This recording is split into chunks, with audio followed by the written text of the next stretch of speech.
గుర్తుపెట్టుకోవాల్సిన విషయం ఏమిటంటే ఆంధ్ర రాష్ట్ర ప్రజలు ఒక్క సీటు కూడా బీజేపీ పార్టీకి ఇవ్వలేదు, ఒక ఎమ్మెల్యే కూడా బీజేపీ పార్టీకి ఇవ్వలేదు, ఒక ఎంపీ కూడా బీజేపీ పార్టీకి ఇవ్వలేదు. అయినా కూడా ఈరోజు బీజేపీ పార్టీ ఆంధ్ర రాష్ట్రంలో రాజ్యం ఏలుతుంది. ఎందుకంటే ఇంతకు ముందున్న ముఖ్యమంత్రి చంద్రబాబు గారైనా ఇప్పుడున్న ముఖ్యమంత్రి జగన్మోహన్ రెడ్డి గారైనా బీజేపీ పార్టీకి పూర్తిగా గులాంగిరి చేస్తున్నారు. కాబట్టి మొత్తం ఆంధ్ర రాష్ట్రాన్ని మోడీకి బానిసలుగా చేసే ప్రయత్నం చేస్తున్నారు. ఇది ఎక్కడి న్యాయం అని అడుగుతున్నాం.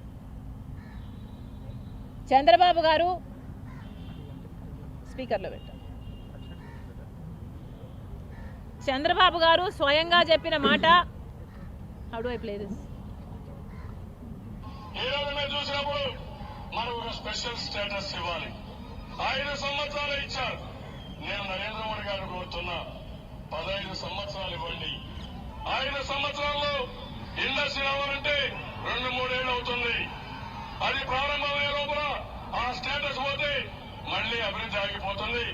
అందుకని కనీసం 15 సంవత్సరాలు స్పెషల్ స్టేటస్ ఇవ్వమని చెప్పి వారిని కోరుతున్నా. ఈరోజు మన ఖర్చులున్నా నమ్మి అలసిపోయాము అని చెప్పండి. ఇక ఎవరిని ఇప్పుడు ముఖ్యమంత్రి జగన్మోహన్ రెడ్డి ఓటు మనమే తెచ్చుకుందాం. ప్రతి ఓటు వైఎస్ఆర్ కాంగ్రెస్ పార్టీకే పడేట్టుగా మనమంతా కూడా గ్రామాలలో చెప్పుకుందాం. 25కి 25 ఎంపీ స్థానాలు మొత్తం మనమే పెట్టుకుందాం. మనకే 25కి 25 ఎంపీ స్థానాలు మనమే తెచ్చుకున్న తర్వాత ఆ తర్వాత కేంద్రంలో ఎవరు ప్రధానమంత్రి కావాలనుకున్నా కూడా వాళ్ళకి మనం చెప్పేది ఒకటే, ఎప్పుడో చేస్తాము అనంటే మేము నమ్మం. నువ్వు సంతకం పెట్టు, ఆ తర్వాత మేము మద్దతు ఇస్తాము అని చెప్పి చెబుతాం. 25కి 25 ఎంపీ స్థానాలు మనమే తెచ్చుకుందాం. ఆ తర్వాత ప్రత్యేక హోదా ఎలా రాకుండా పోతుందో కూడా గట్టిగా చూస్తామని చెప్పి కూడా చెప్పండి.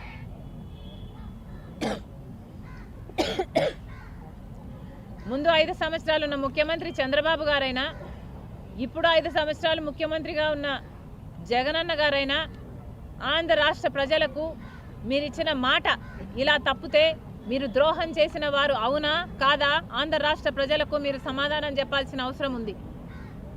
ఈరోజు బీజేపీ పార్టీ ఆంధ్ర రాష్ట్రాన్ని మరీ హీనంగా, కనీసం ఆంధ్ర రాష్ట్ర ప్రజలని మనుషులుగా కాదు పురుగులుగా చూస్తున్నా కూడా మీ అందరూ అంటే మొత్తం అంతమంది ఎంపీలు అంటే 25 ఎంపీలు ఉన్నారు ఆంధ్ర రాష్ట్రానికి. మొత్తం 25 ఎంపీలకు మొత్తం అందరూ బీజేపీకే గులాంగిరి చేస్తున్నారు, బీజేపీకే బానిసలయ్యారు. ఎందుకు అని అడుగుతున్నాం. పోనీ బీజేపీ పార్టీ మనకేదైనా మేలు చేస్తుంటే మీరు ఇంతగా బీజేపీ పార్టీకి గులాంగిరి చేసినా ఆంధ్ర రాష్ట్ర ప్రజలు ఏమీ అనుకునేవారు కాదు. కానీ మనకు పోలవరం అవసరం లేదా? మరి మనం పోలవరం ఇవ్వకపోయినా మీరు ఎందుకు బానిసలుగా అయ్యారో మీరు ఆంధ్ర రాష్ట్ర ప్రజలకు సమాధానం చెప్పాలి. మనకు ఒక రాజధాని ఇవ్వకపోయినా మీరు ఎందుకు బీజేపీకి గులాంగిరి చేస్తున్నారో ఆంధ్ర రాష్ట్ర ప్రజలకు సమాధానం చెప్పాలి. ప్రత్యేక హోదా అన్నది మనకు సంజీవిని లాంటిది అని ఈ నాయకులే చెప్పారు. ప్రత్యేక హోదా కోసం పెద్ద పెద్ద ఉద్యమాలు చేశారు, పెద్ద పెద్ద దీక్షలు చేశారు, పెద్ద పెద్ద మీటింగ్లు చెప్పారు, దంచి చెప్పారు ఒక్కొక్కరు. మరి ఇప్పుడు ఏమైంది అని అడుగుతున్నాం. 5 కోట్ల ఆంధ్ర ప్రజలతోటి ఉన్నది అని చెప్పి మీ ద్వారా ప్రజలందరికీ కూడా మేము తెలియజేస్తాం.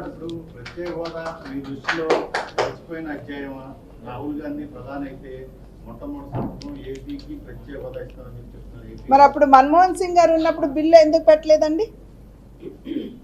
ఆ తర్వాత కదా అనౌన్స్ చేసింది రాజ్యసభలో ప్రత్యేక హోదాకు సంబంధించి. ఇవాళ ప్రత్యేక హోదా అంటారా? ప్రత్యేక హోదా అన్నది 14వ ఆర్థిక సంఘం ఇచ్చినటువంటి నిబంధన మేరకు ఏ రాష్ట్రానికి వర్తించదు. కనుకనే కేంద్ర ప్రభుత్వం ప్రత్యేక హోదా అన్న పదం వాడలేము, కానీ ప్రత్యేక హోదా కింద వచ్చేటువంటి అన్ని లాభాలు కూడా ప్రత్యేక ప్యాకేజ్ మాధ్యమంగా మీకు అందిస్తామని అప్పుడు ప్రభుత్వానికి తెలియజేసింది. మరి అప్పుడు ముఖ్యమంత్రి గారు కూడా స్వాగతించారు, వారు కూడా అద్భుతం అని చెప్పారు. వెంకయ్యనాయుడు గారిని తీసుకుని వచ్చి వారికి సన్మానాలు కూడా చేశారు. మరి దాని కింద లాభం పొందాలంటే హడ్కో ద్వారా నబార్డు ద్వారా మేము వనరులు సమకూరుస్తాము, మీరు ఎస్పీవి స్పెషల్ పర్పస్ వెహికల్స్ ఏవైతే ఉంటాయో వాటిని సమకూర్చండి అని చెప్పి కేంద్ర ప్రభుత్వం చెప్పడం జరిగింది. అది అంతకు ముందు ఉన్నటువంటి ప్రభుత్వం కావచ్చు, ఇప్పుడు ఉన్నటువంటి ప్రభుత్వం కావచ్చు, స్పెషల్ పర్పస్ వెహికల్స్ మీద వాళ్ళకి అసలు దృష్టే లేదు. అంటే అసలు ఆంధ్ర రాష్ట్ర అభివృద్ధి మీద వారికి అసలు నిబద్ధత ఉన్నదా అనేటువంటి అనుమానం మాకైతే వస్తుంది. మేమైతే దానికి కట్టుబడి ప్రత్యేక ప్యాకేజ్కి మేము కట్టుబడి ఉన్నాం. ఎలా ఇస్తారో మీరు వారిని అడగండి. అదే మీరు వారిని అడగండి ఎలా ఇస్తారని. మేము ఇవ్వాల్సినటువంటి మేము చెప్పాల్సినటువంటి సమాధానం మేము చెప్పాం కదా, ఎలా ఇస్తారు మీరు వారిని అడగండి.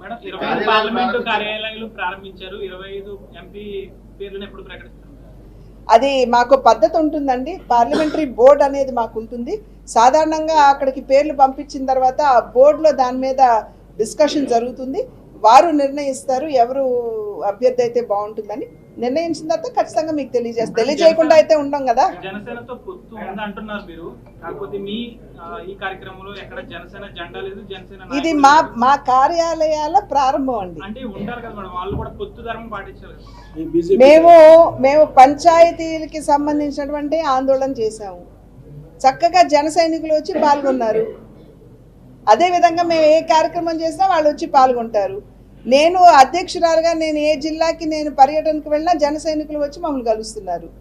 ఇది ఇవాళ మా కార్యాలయానికి సంబంధించినటువంటి కార్యక్రమం.